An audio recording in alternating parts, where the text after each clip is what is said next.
Assalamualaikum warahmatullahi wabarakatuh. Selamat malam teman-teman semuanya. Saya ucapkan selamat malam karena saya merekam video ini di malam hari. Dan semoga kapanpun teman-teman memutar rekaman ini untuk belajar, semoga teman-teman semangatnya selalu semangat di pagi hari. Saya membuat rekaman ini untuk memudahkan teman-teman dalam mengulang materi perkuliahan akuntansi keuangan lanjutan. Dan saya menaruhnya di YouTube agar teman-teman bisa mengaksesnya. Dan kapanpun teman-teman itu punya mood yang bagus buat belajar, bisa langsung mengaksesnya atau bisa dengan mudah mengaksesnya. Saya juga berharap semoga rekaman video ini bisa bermanfaat untuk semua orang yang sedang belajar akuntansi keuangan lanjutan, terutama mahasiswa saya. Channel YouTube ini sebenarnya dibuat hanya untuk menyimpan berkas atau menyimpan video materi pembelajaran mata kuliah yang saya ampu saja. Jadi, apabila teman-teman mahasiswa atau teman-teman lainnya yang menonton video ini kemudian merasa bahwa video ini banyak kekurangan, saya minta maaf. Dan jika teman-teman ingin memberikan saran yang membangun, saya sangat mengapresiasinya dan silahkan secara pribadi menghubungi saya. Dan saya mohon juga untuk tidak memberikan komentar negatif di tempat umum demi kenyamanan mahasiswa saya. Terima kasih. Baik, kita mulai saja pembahasan materi kuliah akuntansi keuangan lanjutan untuk pertemuan pertama, yaitu Introduction to Business Combination and the Conceptual Framework. Oke, ini ya, Introduction to Business Combination and the Conceptual Framework. Kemudian Nature of Combination, kita akan membahas Nature of Combination.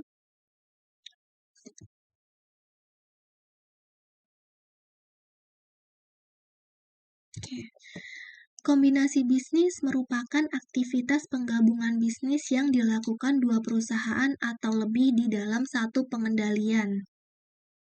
Jadi, bisa 2, 3, 4, 5, 6, dan seterusnya di dalam satu pengendalian. Nah, sebuah kombinasi bisnis ini bisa bersifat friendly atau unfriendly. Sorry, saya tulisnya di sini non-friendly ya, unfriendly teman-teman. Jadi, dikatakan friendly ketika direksi dari masing-masing perusahaan mengajukan atau mengusulkan persyaratan kepada pemegang saham dan disetujui bersama. Nah, maksudnya gini, dewan direksi dari perusahaan yang berpotensi menggabungkan diri merundingkan persyaratan yang disepakati bersama dari kombinasi bisnis yang diusulkan. Kemudian usulan tersebut itu diajukan kepada pemegang saham dari perusahaan-perusahaan yang terlibat untuk mendapatkan persetujuan. Biasanya persetujuan ini butuh 2/3 atau 3/4 suara yang positif untuk mengikat semua pemegang saham pada kombinasi tersebut. Kemudian yang kedua bisa bersifat unfriendly. Unfriendly combination atau kombinasi bisnis yang tidak bersahabat itu bisa terjadi ketika dewan direksi perusahaan yang ditargetkan untuk diakuisisi menolak kombinasi tersebut. Seperti itu, teman-teman. Lalu dalam kombinasi bisnis ada defense tactic. Nah, defense tactic ini tindakan defensif terhadap harga yang ditawarkan pada saat tender. Dan ini merupakan satu strategi dari perusahaan yang diakuisisi. Sebenarnya strategi ini sih menurut penelitian itu bisa menjadi baik bagi pemegang saham dalam beberapa kasus, bisa juga berakibat buruk pada kasus lainnya. Misalnya ketika perusahaan melakukan taktik defensif mengakibatkan penawar atau penawar lain mengajukan penawaran yang lebih tinggi dari yang ditawarkan pada awalnya, maka pemegang saham akan diuntungkan. Gitu, teman-teman. Taktik defensif. Nah, taktik defensif ini ada langkah-langkah defensifnya, misalnya ada poison pill. Poison pill ini menerbitkan hak saham kepada pemegang saham yang ada yang memungkinkan mereka untuk membeli saham tambahan dengan harga di bawah nilai pasar, tetapi hanya dapat dilaksanakan jika ada kemungkinan pengambil alihan, seperti itu. Kemudian ada green mail. Green mail ini adalah pembelian saham apapun yang dimiliki oleh calon perusahaan yang mengakuisisi dengan harga yang jauh melebihi nilai wajarnya. Saham yang dibeli itu kemudian disimpan sebagai treasury stock. Seperti itu. Selanjutnya ada white knight atau white square. White knight ini adalah mendorong perusahaan ketiga yang lebih dapat diterima oleh manajemen perusahaan target untuk mengakuisisi atau bergabung dengan perusahaan target. Tuh. Selanjutnya ada Pac-Man defense. Pac-Man defense ini berarti mencoba pengambil alihan yang tidak bersahabat dari calon perusahaan yang mengakuisisi. Selanjutnya ada selling the crown jewels. Selling the crown jewels ini merupakan penjualan aset berharga kepada orang lain untuk membuat perusahaannya itu kurang menarik bagi calon pengakuisisi. Jadi nanti aspek negatifnya itu kalau misalnya perusahaan itu bertahan, maka dibiarkan tanpa beberapa aset penting. Selanjutnya ada leverage buyout. Leverage buyout ini merupakan pembelian kepentingan pengendali di perusahaan target oleh manajernya dan investor pihak ketiga. Biasanya menimbulkan utang yang besar dalam prosesnya dan kemudian menjadikan perusahaan itu adalah menjadi perusahaan private. Gitu teman-teman. Dan kita akan bahas lebih lanjut business combination. Untuk business combination, sebuah perusahaan dapat berkembang dalam beberapa cara. Yang pertama itu internal expansion. Internal expansion ini merupakan ekspansi yang bersifat internal. Jadi beberapa perusahaan itu berkonsentrasi kepada ekspansi internal saja. Jadi sebuah perusahaan dapat berkembang secara internal dengan cara terlibat dalam penelitian dan pengembangan produk gitu. Jadi caranya untuk internal expansion itu dengan cara penelitian dan pengembangan produk gitu ya teman-teman.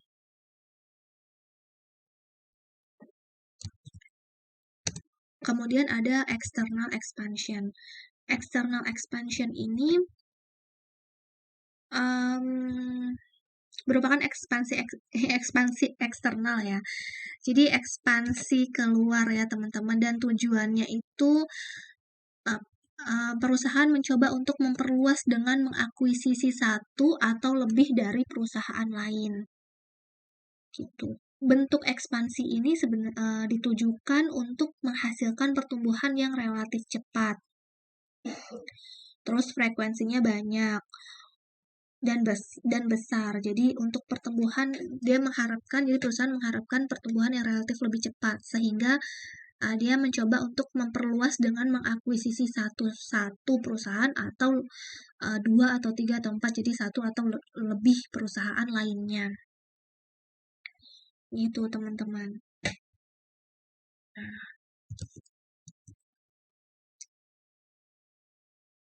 Sorry.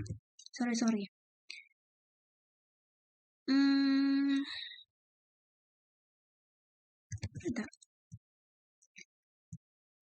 Nah, apa sih keuntungan dari external expansion? External expansion itu keuntungannya, jadi kan external expansion ini sebenarnya memiliki keuntungan potensial lainnya, maksudnya keuntungan potensial dibandingkan dengan ekspansi internal. Yang pertama itu adalah operating synergy. Jadi sinergi operasi dapat sinergi operasi itu bisa dalam beberapa bentuk. Jadi apakah itu dia akan berbentuk merger secara vertikal, yaitu penggabungan antara pemasok dan pelanggan, atau secara horizontal, yaitu penggabungan antara pesaing. Gitu teman-teman. Dalam kasus merger yang vertikal, sinergi dapat dihasilkan dari penghapusan biaya tertentu yang terkait dengan negosiasi, tawar-menawar, kemudian koordinasi antar pihak. Nah, kalau horizontal, merger horizontal, sinerginya itu didapat dari atau kita akan mendapatkan sinergi yang potensial mencangkup kombinasi tenaga penjualan, kemudian fasilitas, outlet, dan sebagainya. Juga masuk ke penghapusan duplikasi biaya yang tidak diperlukan. Itu. Karena gini kan, kalau misalnya sinergi merger internal itu, merger secara vertikal itu bisa vertikal dan horizontal ya. Kalau vertikal itu kan pemasok ke pelanggan, kalau horizontal itu penggabungan antar pesaing gitu.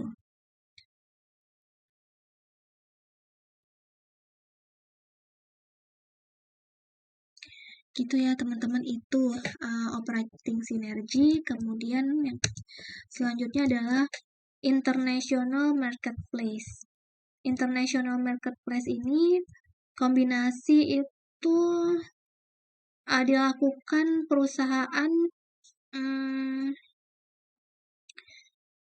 untuk jadi kombinasi international marketplace ini adalah kombinasi yang dapat memungkinkan perusahaan untuk bersaing lebih efektif di pasar internasional. Jadi contohnya sebuah perusahaan yang mengakuisisi dapat mendiversifikasikan operasinya lebih cepat dengan memasuki pasar baru. Pasar baru itu adalah pasar sebagai alternatif baru, mungkin sebagai sumber pemasokan atau outlet pasar lainnya. Jadi intinya itu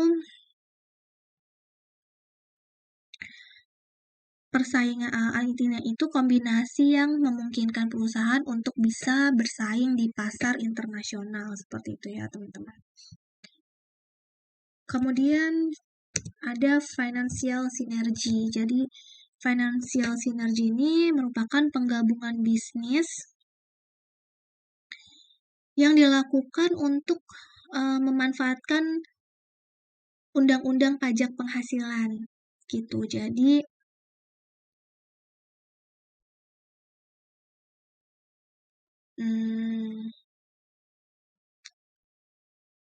kalau misalnya akuisisi dibiayai menggunakan utang, jadi pembayaran bunga dapat dikurangkan dari pajak.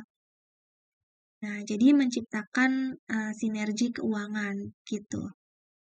Gitu teman-teman. Untuk ini financial synergy. Kemudian ada diversifikasi. Diversifikasi itu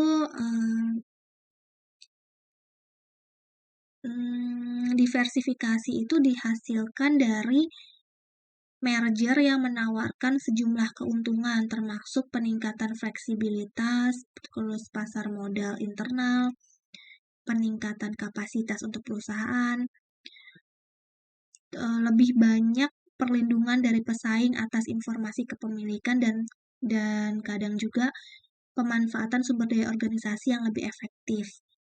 Gitu teman-teman. Jadi diversifikasi maksudnya adalah diversifikasi yang dihasilkan dari merger menawarkan sejumlah keuntungan. Jadi kalau misalnya kita melakukan diversifikasi, maka kita akan mendapat keuntungan, termasuk peningkatan fleksibilitas. Jadi keuntungannya bisa peningkatan fleksibilitas, terus pasar modal internal, peningkatan kapasitas utang perusahaan, kemudian lebih banyak perlindungan dari pesaing atas informasi kepemilikan, dan juga bisa juga pemanfaatan sumber daya organisasi yang lebih efektif itu. Jadi dengan kita melakukan diversifikasi, maka kita akan ditawarkan sejumlah manfaat itu tadi yang sudah saya sebutkan.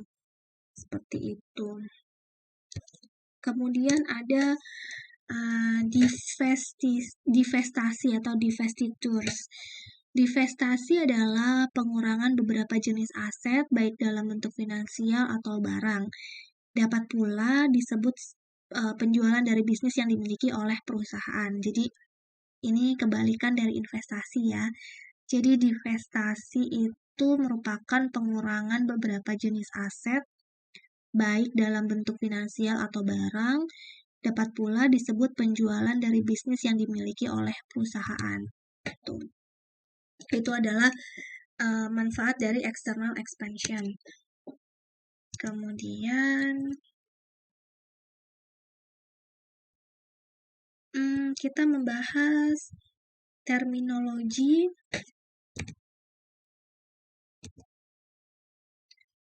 Kita akan membahas mengenai terminology and types of combination. Nah, terminology of types of combination. Gini, teman-teman.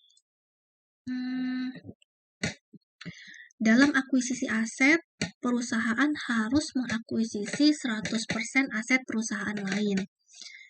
Kemudian dalam akuisisi saham, perusahaan dapat memperoleh kendali dengan membeli misalnya 50% saham atau lebih, atau bisa juga kurang dari 50% saham gitu.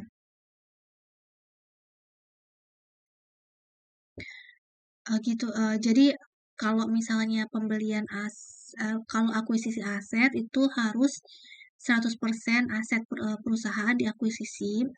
Tapi kalau dalam akuisisi saham, perusahaan dapat memperoleh kendali dengan membeli 50% atau lebih dari saham biasa, 50% dari common stock, atau bisa juga lebih dari 50% atau bisa juga kurang dari 50% gitu.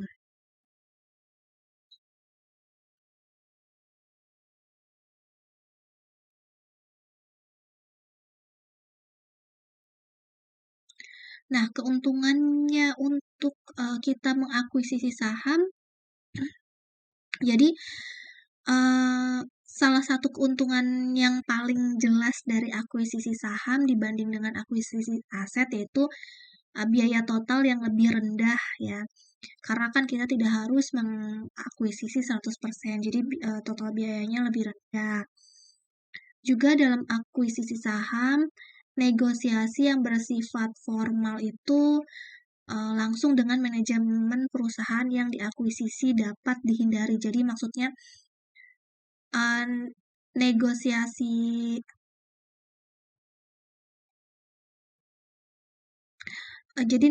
kita tuh bisa apa ya, melakukan negosiasi secara non formal.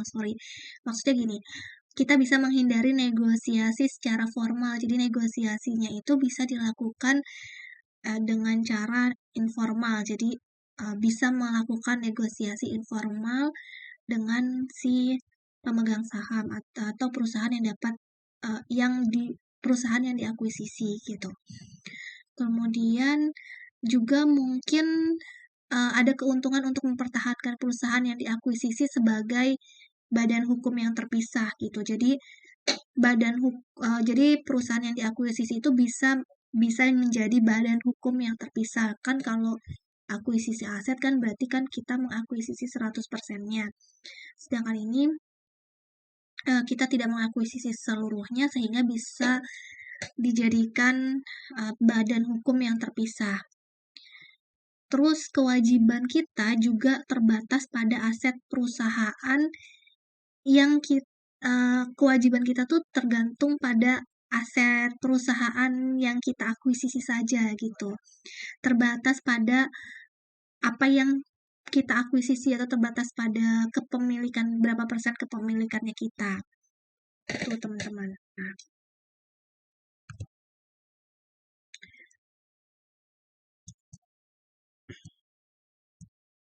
Nah, gitu ya. Gini, sorry teman-teman, ini kan akuisisi saham itu kita itu bisa gini ya, ini kan net asset of S company, saya bilang S company berarti subsidiaries company. Subsidiaries company ini S company berarti juga subsidiaries company. Jadi untuk kita mengakuisisi itu kita bisa menggunakan pembayarannya dengan menggunakan cash, debt, atau stok, atau bisa kombinasi di antaranya, seperti itu. Kemudian ada 3 klasifikasi sebenarnya tipe kombinasi, yaitu yang pertama ini ya, statutory merger. Statutory merger ini terjadi ketika satu perusahaan memperoleh semua aset bersih dari satu atau lebih perusahaan lain melalui pertukaran saham, pembayaran tunai, atau properti lainnya, atau penerbitan instrumen utang. Jadi maksudnya gini, satu perusahaan itu memperoleh semua aset bersih memperoleh aset bersih dari satu perusahaan yang kita akuisisi, atau tergantung kita mengakuisisinya berapa perusahaan, 1 kah, 2 kah gitu. Nah, di sini kan saya akan contohkan satu perusahaan saja ya. Jadi memperoleh semua aset bersih dari satu perusahaan itu melalui pertukaran. Pertukarannya itu bisa pertukaran saham, bisa bayar tunai, bisa pertukaran properti, atau penerbitan instrumen utang gitu. Nah, perusahaan yang mengakuisisi itu akan tetap hidup, sedangkan perusahaan yang diakuisisi tidak lagi sebagai badan hukum yang terpisah, teman-teman. Meskipun bisa dilanjutkan sebagai divisi terpisah dari perusahaan pengakuisisi, tapi perusahaan yang diakuisisi itu tidak mempunyai badan hukum yang terpisah lagi. Gitu. Nah, biasanya Dewan Direksi perusahaan yang terlibat itu biasanya akan merundingkan persyaratan rencana merger yang kemudian harus disetujui oleh pemegang saham masing-masing perusahaan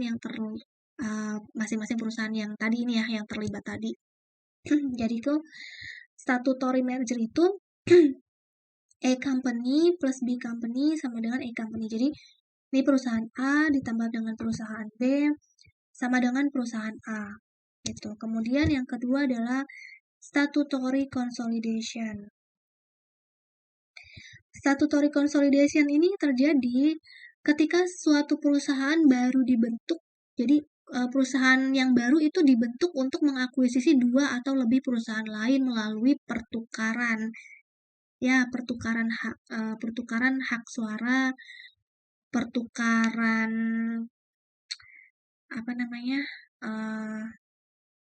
pertukaran hak suara maksudnya cara belinya tadi ya, bisa uang, bisa cash, bisa debt, bisa pertukaran saham gitu.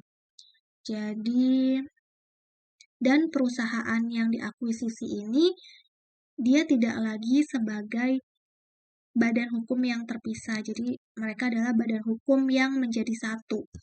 Gitu. Jadi statutory consolidation ini perusahaan baru akan dibentuk untuk mempersatukan kesatuan dua atau lebih perusahaan. Jadi di sini contohnya perusahaan A ditambah dengan perusahaan B sama dengan perusahaan C.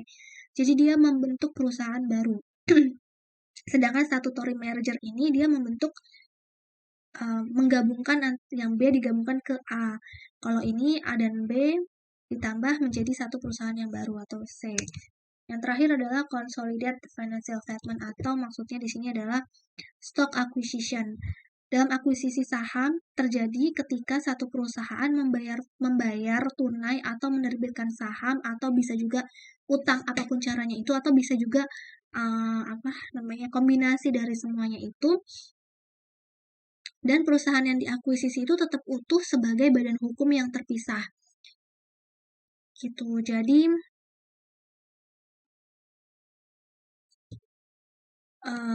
gini, jadi tuh ini ketika perusahaan yang mengakuisisi memperoleh kepemilikan pengendali di dalam saham yang berhak suara tadi, itu perusahaan itu hanya hanya mengakui sesaham yang dia punya. Jadi mengakui porsinya dia saja gitu. Nanti akan timbul hubungan induk dan anak. Misalnya gini, jadi kan gini, ketika perusahaan mengakuisisi atau memperoleh kepemilikan pengendalian dalam saham yang berhak suara dari perusahaan yang diakuisisi, misalnya perusahaan A mengakuisisi 50% saham dari perusahaan B. Saham berhak suara ya teman-teman. Nah, hubungannya itu akan menjadi hubungan induk dan anak. Nah, gini. Jadi financial statement dari perusahaan A ditambah dengan financial statement dari perusahaan B itu menjadi financial statement konsolidasi dari perusahaan A dan B. Jadi nanti hubungannya akan ada induk dan anak. Misalnya perusahaan A itu tadi kan mengakuisisi 50% saham, berhak suara perusahaannya si B. Maka perusahaan A menjadi induknya dari perusahaan si B. Nanti akan muncul kepentingan pengendali dan kepentingan non-pengendali. Seperti itu ya teman-teman. Jadi ada hubungan induk dan anak. Gitu. Oke, kemudian kita akan bahas takeover premiums. Nah, takeover premiums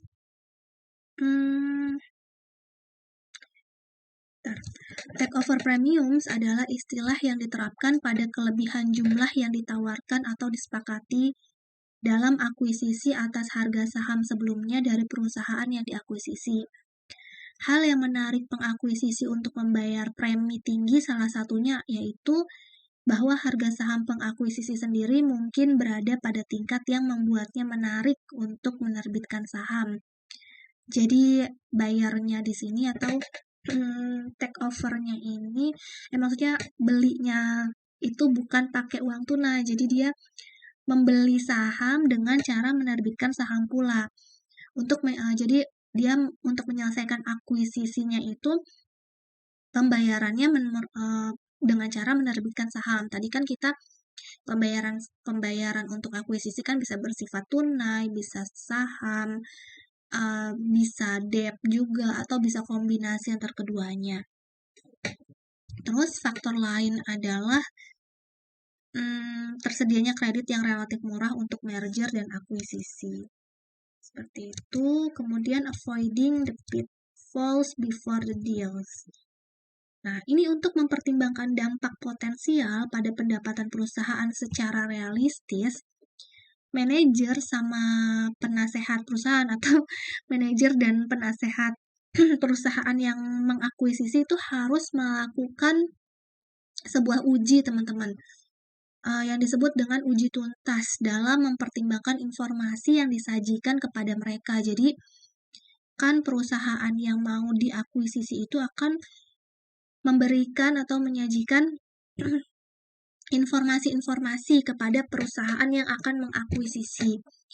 Nah, perusahaan yang akan mengakuisisi itu harus melakukan uji tuntas untuk mempertimbangkan informasi yang disajikan oleh perusahaan yang akan diakuisisi. Nah, faktor-faktor yang harus diwaspadai antara lain, berhati-hatilah dalam menafsirkan presentasi apapun yang disajikan oleh perusahaan penjual. Jadi misalnya, penjual itu mungkin beroperasi di bawah kapasitas, katakanlah pada 60% dari kapasitas. Tetapi kapasitas yang tersedia mungkin untuk produk yang tidak menguntungkan atau yang terkonsentrasi di lokasi tertentu. Sedangkan lini produk yang diinginkan, maksudnya lini produk yang diinginkan oleh pihak pengakuisisi, lini produk yang diinginkan untuk berkembang oleh pihak pengakuisisi itu sudah sesuai dengan kapasitas. Makanya kita harus berhati-hati dalam menafsirkan presentase apapun yang disajikan oleh perusahaan penjual. Tuh. Kemudian yang kedua, jangan lalai untuk memasukkan kewajiban yang ditanggung dalam penilaian biaya merger. Nah, kalau ini harga beli untuk aset perusahaan itu kan adalah jumlah uang tunai atau sekuritas yang dikeluarkan untuk menyempurnakan merger, ditambah sama kewajiban yang ditanggung. Nah, hal ini setara dengan melihat harga beli untuk aset bersih perusahaan. Jadi untuk melihat harga beli aset bersih perusahaan itu berarti aset dikurangi kewajiban yang ditanggung. Gitu ya. Jadi ini setara dengan melihat harga beli untuk aset bersih perusahaan sebagai jumlah uang tunai atau sekuritas yang diterbitkan untuk menyempurnakan merger. Jadi aset bersih perusahaan itu aset dikurangi dengan kewajiban yang ditanggung. Maka di sini jangan lalai untuk memasukkan kewajiban yang ditanggung dalam penilaian biaya merger. Dan yang ketiga, hati-hati terhadap dampak pada pendapatan dari alokasi pengeluaran dan pengaruh peningkatan produksi, varians biaya standar, likuidasi LIFO, dan penjualan produk. Misalnya gini, misalnya perusahaan yang berencana untuk diakuisisi dapat meningkatkan tingkat persediaan untuk mengalokasikan biaya tetapnya ke lebih banyak unit, sehingga menurunkan harga pokok penjualan dan meningkatkan laba. Tapi tingkat persediaan yang diperoleh bisa aja atau mungkin berlebihan dan akhirnya jadi mahal. Gitu. Dan yang keempat adalah catat item yang tidak berulang yang mungkin meningkatkan pendapatan secara artifisial atau sementara. Jadi selain keuntungan atau pendapatan yang tidak berulang, cari perubahan terbaru dalam perkiraan atau tingkat akrual dan metodenya. Gitu. Kemudian yang kelima adalah hati-hati dengan ego CEO.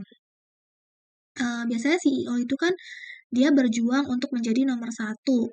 Ya mungkin masuk akal secara bisnis ya, tapi tidak semua orang itu bisa mempertahankan posisinya itu. Jadi makanya kita harus hati-hati sama ego CEO-nya itu. Jadi seorang CEO itu kan dia menuai pujian dan kritik dengan gaya deal of the month-nya. Jadi maksudnya jadi itu kita tuh harus hati-hati dengan egonya CEO gitu ya teman-teman.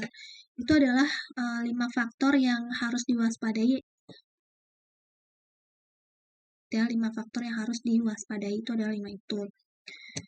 Kemudian kita akan membahas berkaitan determining price and method of payment in business combination. Apakah akuisisi itu terstruktur sebagai akuisisi aset atau akuisisi saham?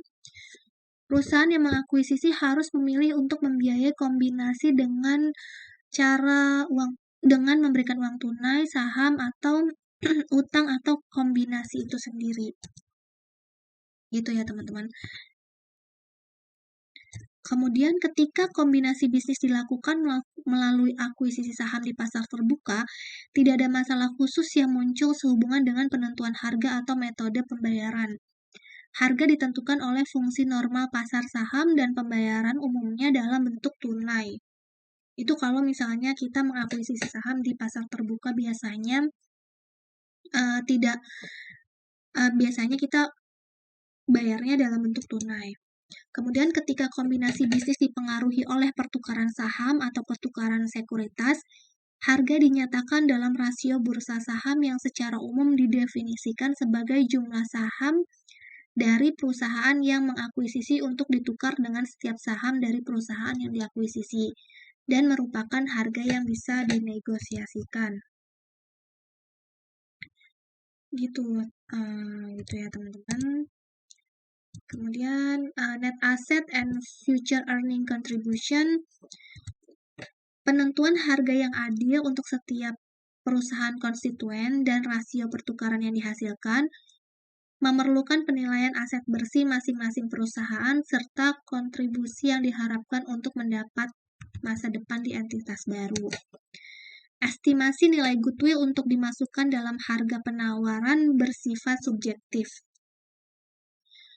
Ada metode alternatif ya, banyak metode alternatif tersedia, tapi biasanya melibatkan perdiskontoan, arus kas masa depan yang diharapkan atau arus kas bebas, pendapatan atau laba bersih selama selama beberapa periode tahun. Tapi umumnya yang dipakai adalah penggunaan arus kas bebas atau pendapatan menghasilkan estimasi nilai perusahaan secara keseluruhan, termasuk goodwill. Sedangkan penggunaan kelebihan pendapatan menghasilkan estimasi komponen goodwill dari total nilai perusahaan. Itu, kemudian yang selanjutnya kita akan estimasi goodwill dan potential offering price. Oke. Sorry teman-teman. Nah, kita ke contoh. Jadi di sini ada contoh kasus wanna buy. Jadi ada perusahaan wanna buy itu mau mengakuisisi perusahaan hot stuff, dan perusahaan wanna buy ini bertanya-tanya gimana caranya untuk melakukan penawaran. Jadi perusahaan wanna buy itu melakukan computation and assumption untuk menolong mereka supaya mereka bisa untuk menjadi bahan pertimbangan gitu mereka, untuk membantu mereka dalam menentukan keputusan keputusan dalam arti keputusan ini mereka tuh mau mengakuisisi dengan nilai berapa gitu. Nah, di sini ada keterangan dari atau informasi yang didapat dari hot stuff. Jadi ada di sini ya teman-teman bisa lihat, di sini teman-teman bisa lihat asetnya, identifiable asset, total fair value-nya ada 7 juta. Kemudian dia punya liabilities 3.200.000. Terus dia punya building dengan fair value 50% higher than book value. Kemudian ada equipment dengan fair value-nya 25% lower than book value. Gitu ya. Jadi biasanya memang building itu ada aset-aset yang nilainya itu dia bisa lebih tinggi daripada nilai book value-nya, seperti building up land, ya, building seperti itu. Terus ada aset-aset yang dia itu nilainya nanti akan lebih rendah dari fair value-nya akan lebih rendah daripada book value-nya, misalnya seperti equipment. Ya, karena equipment itu kan dipakai. Jadi kalau misalnya alat, perlengkapan itu kalau dipakai kan berarti nilai gunanya berkurang. Juga nilai jualnya juga nanti kalau dijual lagi kan berkurang karena dia jadi barang bekas pakai gitu. Beda kalau sama tanah itu kan semakin hari nilainya akan semakin naik karena jumlah tanah juga kan semakin sedikit. Luasnya gitu semakin sedikit jumlah luas bumi kita gitu ya. Tuh. Setelah itu ada lagi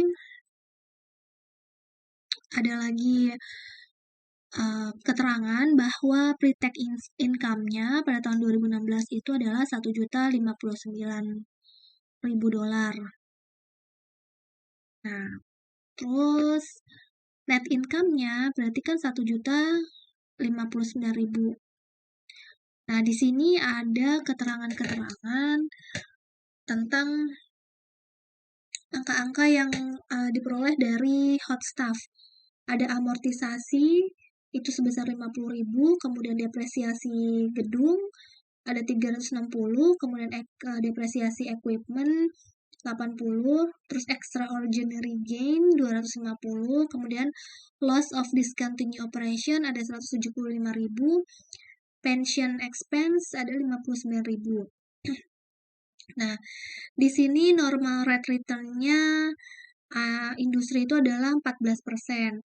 Kemudian wanna buy itu perusahaan wanna buy itu percaya bahwa excess earning-nya akan berlangsung selama 7 tahun. Dan rate of return-nya itu 15% dari investasi. Gitu. Nah, dari asumsi di atas atau dari asumsi yang tadi sudah kita bahas, gitu ya, maka kita akan cari dulu nih, teman-teman, normal earning-nya berapa. Normal earning-nya adalah 7 juta dikurangi 3.200.000. Jadi, tadi pendapatannya 7 juta kan, Terus tadi ya pendapatannya 7 juta, kemudian dikurangi sama liabilitiesnya 3.200.000 dikali sama 14%. 14% itu dari sini ya teman-teman, dari normal rate return-nya itu 14%. Jadi di sini kita lihat 14%. Jadi 7 juta dikurangi 3.200.000 dikali 14%. Jadi normal earning-nya adalah 532.000. Di sini ada expected earning of target. Jadi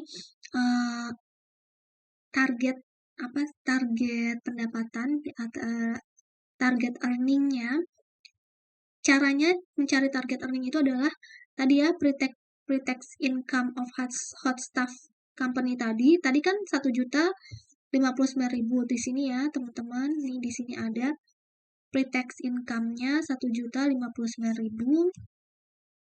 Kemudian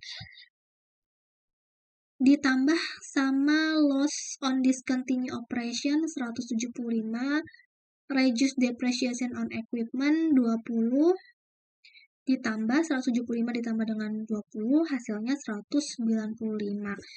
Nah, ini kenapa ditambah sama loss on discontinued operation sama reduce depreciation on equipment? Ini ya, tadi ini kan ya. Loss of discontinued operation 175 sama depreciation of equipment 80. Sorry teman-teman. Oke. Gini, ini kan tadi equipment itu kan harganya lower than fair value berapa persen tadi? Ini ada keterangan lower 25% ya, lower than book value. Jadi 25% ini dikali sama harganya equipment tadi, depresiasi equipment tadi.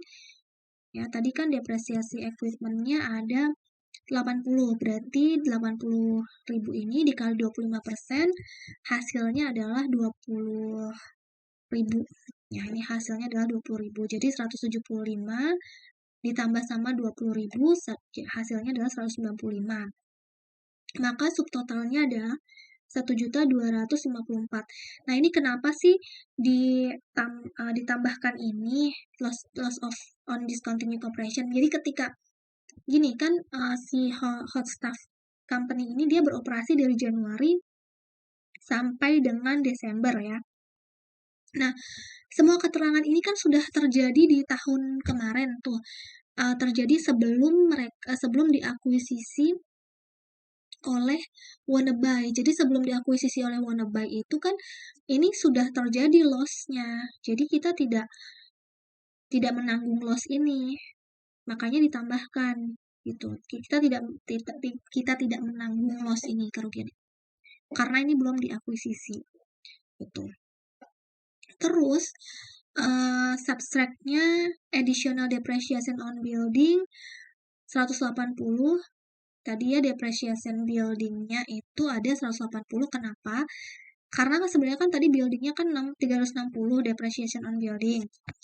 Cuma tadi building ada keterangan bahwa dia itu 50% higher than book value. Berarti di sini bisa kita lihat 360.000 dikali 50%, hasilnya adalah 180. 180, kemudian ada extraordinary gain 250. Hasilnya adalah 430, kemudian 1.254.000 dikurangi 430.000, hasilnya 824.000. Ini kenapa dikurangkan? Karena tadi ya, karena itu belum diakuisisi sama kita, hal ini sudah terjadi, berarti gain-nya itu bukan milik kita. Yang menjadi milik kita itu adalah pada tanggal setelah tanggal akuisisi, setelah kita mengakuisisi perjalanannya, baru itulah yang menjadi haknya kita. Sedangkan ini kan terjadi, semua informasi ini terjadi sebelum kita mengakuisisi. Makanya kita akan menentukan harga offering price-nya kita, harga penawaran kita berdasarkan dari informasi yang diberikan di informasi operasional yang telah terjadi sebelumnya, seperti itu. Nah, present value of excess earning-nya itu untuk 7 years itu kan diharapkannya 15%. Nah, kalau di buku kita yang kita pelajari, kita pakai buku Deborah Jeter, itu ada di tabel A2, appendix PV, ya. Tapi teman-teman bisa juga sebentar menghitungnya dengan rumus ini ya, teman-teman, dengan rumus PV ini. Tapi karena di buku sudah ada, jadi kita lihat saja di sini ada untuk 7 years 15%, 4,16042. Jadi kita balik lagi ke sini. Kita langsung ya, estimated goodwill-nya. Berarti estimated goodwill-nya adalah 292 dikali 4,16042. Jadi kan tadi kita sebelumnya kan kita cari dulu nih excess earning-nya, excess earning of target, kelebihan earning-nya dari target dan normal earning yang biasa didapatkan. Kan tadi expected-nya 824 dikurangi sama 532 ini ya. Hasilnya 292 per year. Nah, berarti estimasi goodwill-nya adalah 292 dikali ini tadi. Persentase ini berapa?